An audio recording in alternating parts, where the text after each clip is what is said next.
sebagai COO dari aladinmall.id MNC e-commerce. Boleh langsung menempati tempat duduk yang sudah kami sediakan, Bapak. Oke, dan selanjutnya yang kedua ini ya seorang wanita.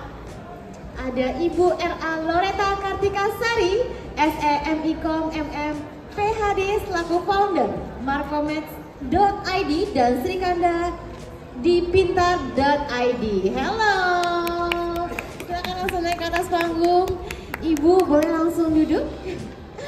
Oke, dan yang terakhir ada juga Bapak Andi Makulau selaku Eksekutif Direktur PT KIS Japan Indonesia.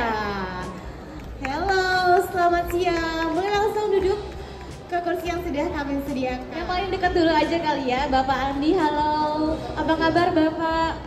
Baik. Baik ya. Harus di-up lagi ya? Mic-nya boleh untuk Bapak Andi, boleh dinaikin suaranya? Cek. Oke. Boleh di-up lagi, kayaknya kurang besar suaranya. Cek.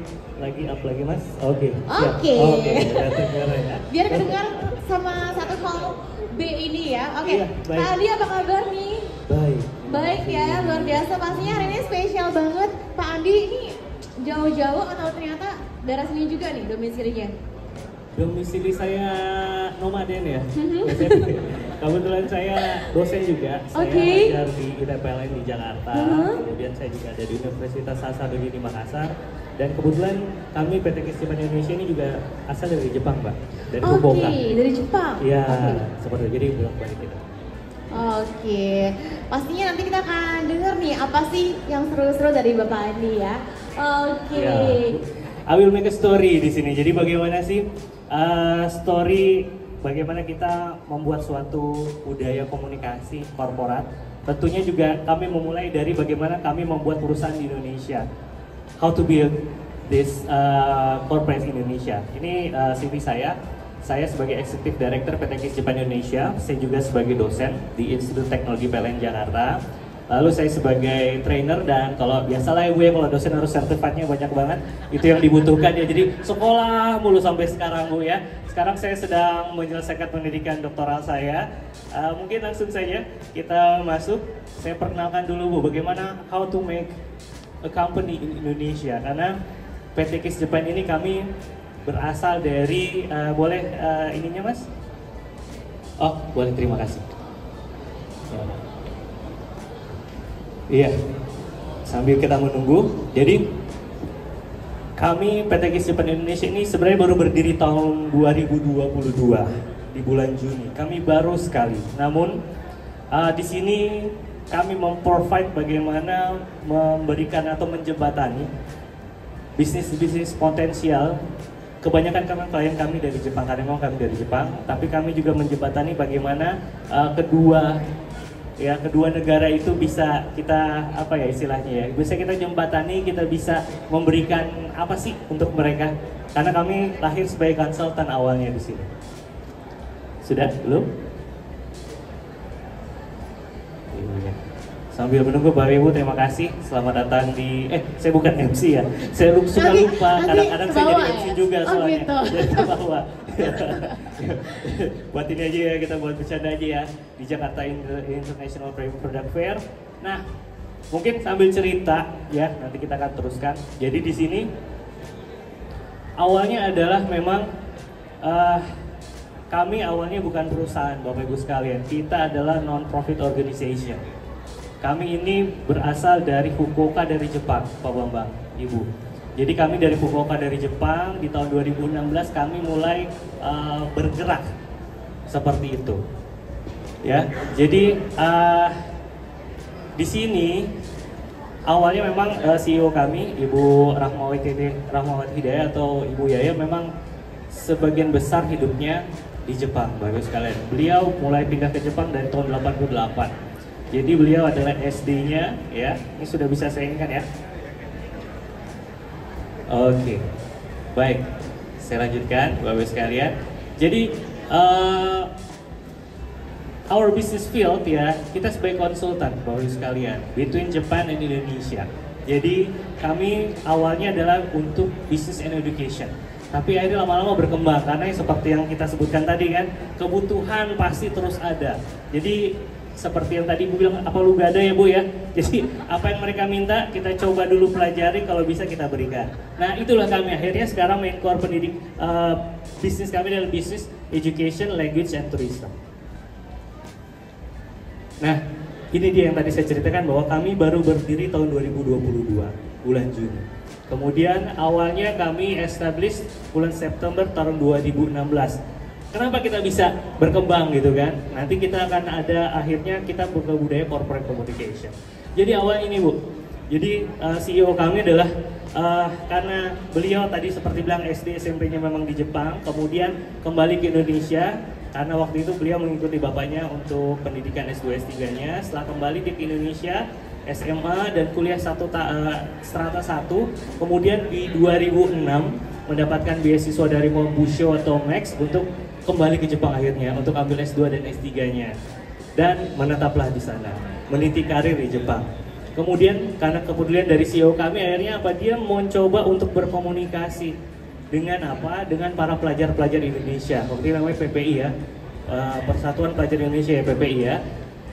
Nah dari situ inilah para pelajar-pelajar Indonesia, para mahasiswa coba dididik atau digali potensinya, sehingga tahun 2016 bersama dari teman hati Fukuoka itu punya orang Jepang, akhirnya membentuk yang namanya KIS Japan Indonesia.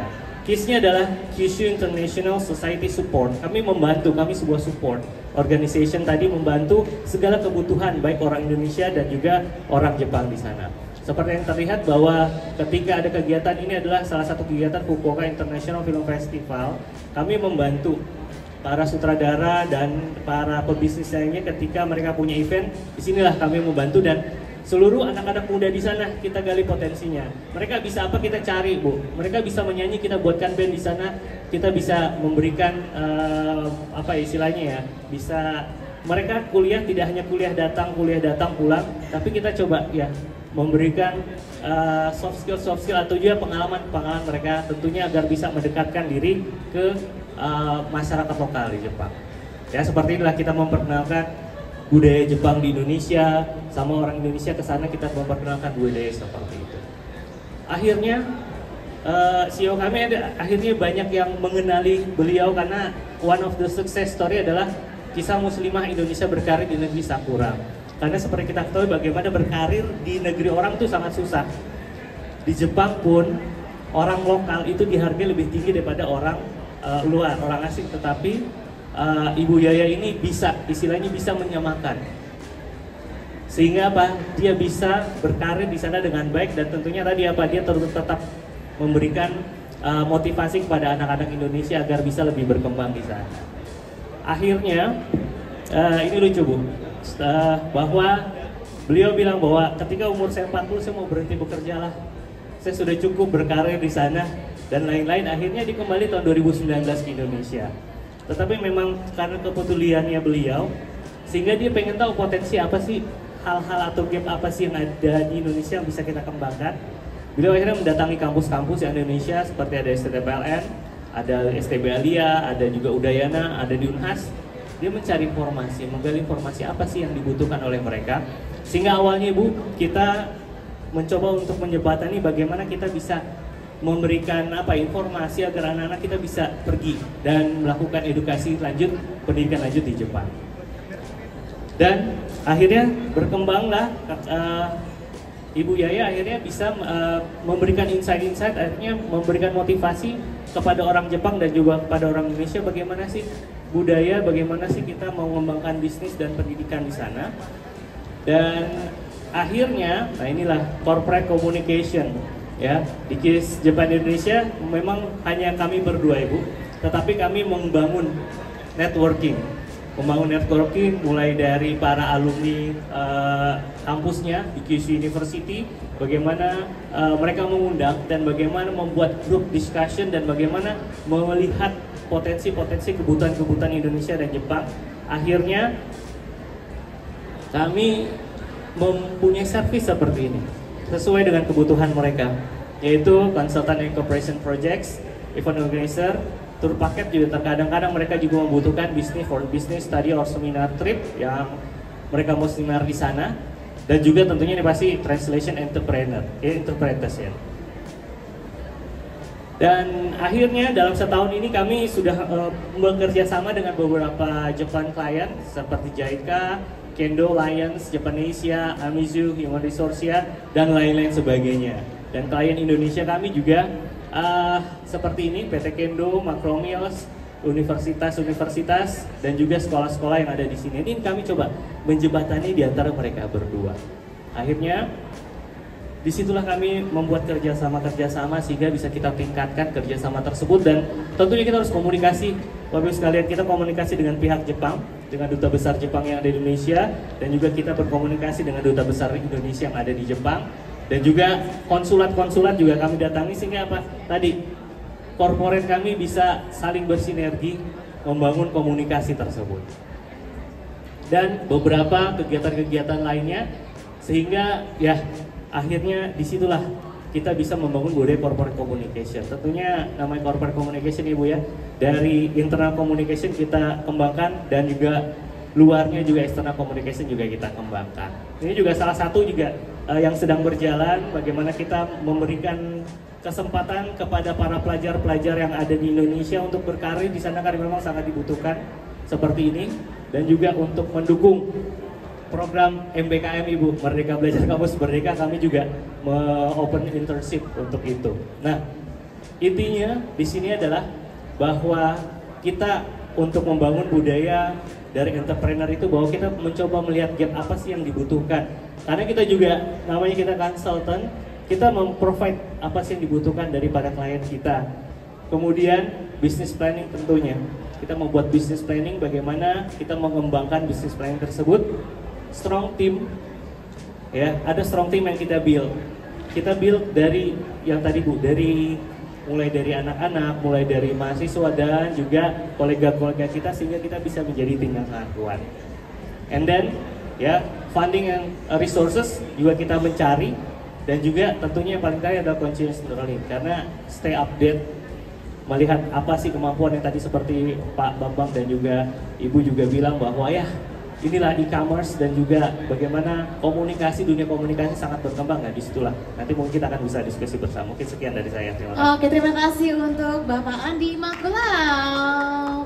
Mungkin sekarang waktunya untuk kita discuss, kita ngobrol-ngobrol bersama-sama kepada Bapak Andi Magelang. Tadi kayaknya panjang banget ya profesinya ya. Sebenarnya kalau pengen nanya-nanya banyak, tapi kayak waktunya nggak cukup ya. Mungkin aku satu pertanyaan aja. Mengapa nih dari PT KIS Japan Indonesia sendiri bisa bertahan terus? Kayaknya ikatannya kuat banget sama teman-teman yang ada di Indonesia nih, apa? Iya, betul. Tadi ya, komunikasi dan juga ikatan yang tadi dibilang, ketika kita membangun suatu komunikasi, suatu ikatan, sehingga akhirnya kita menemukan suatu problem solving yang ada di situ. Ya, jadi kami membentuk suatu komunitas, kami membentuk suatu jaringan, sehingga dari jaringan tersebut bisa memenuhi kebutuhan-kebutuhan tadi. Singkatnya sih seperti itu. Oke, jadi semuanya sudah mencakup semuanya ya. Jadi tadi juga seperti yang kita lihat juga ada beberapa organisasi juga yang jalan ya. Jadi semuanya ada deh kalau sama Bapak Andi ini ya, lengkap ya. Apa tadi Toserba atau apa tadi? Palu Gada. Palu Gada akhirnya. Ya, memenuhi semua kebutuhan yang ada. Luar biasa. Tepuk tangan sekali untuk ketiga narasumber kita yang luar biasa loh, ceritanya seru-seru, menjadi inspirasi banget pastinya untuk kita semua yang ada di sini. Mungkin setelah ini kita ada prosesi yang spesial untuk Bapak dan juga Ibu, boleh berdiri ya kita. Kita ada kenang-kenangan, yaitu adalah plakat dari Bapak Sugata Salim dari G Premium Team. Jadi ini adalah kenang-kenangan yang kita berikan Pulau selaku Eksekutif Direktur PT KIS Japan Indonesia.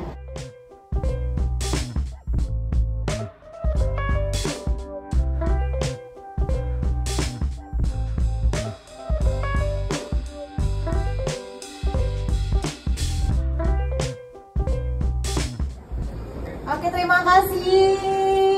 Sekali lagi terima kasih untuk ketiga narasumber kita pada siang hari ini. Terima kasih juga untuk Bapak Sugata Salim. Wah, itu dia. Kita memberikan cenderamata untuk Bapak dan juga Ibu yang sudah hadir di siang hari ini.